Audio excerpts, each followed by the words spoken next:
Praise the lord.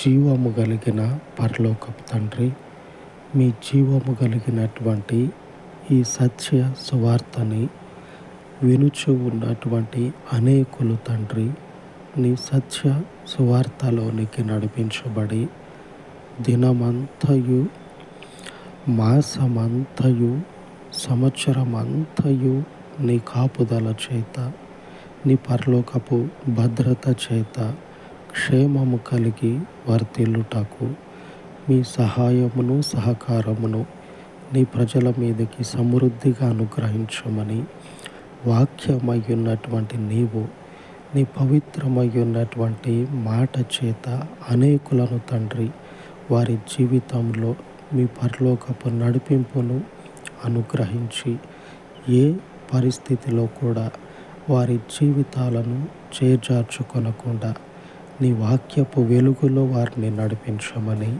మీ పాదముల యొద్ద ప్రార్థిస్తూ యేసు మహిమ కలిగిన నామమున ప్రార్థించి వేడుకొనుచున్నాను తండ్రి. ఆమేన్, ఆమేన్. ఉన్నతమైన దేవుని కృప మనకు తోడై ఉండును గాక. ఆమేన్, ఆమేన్.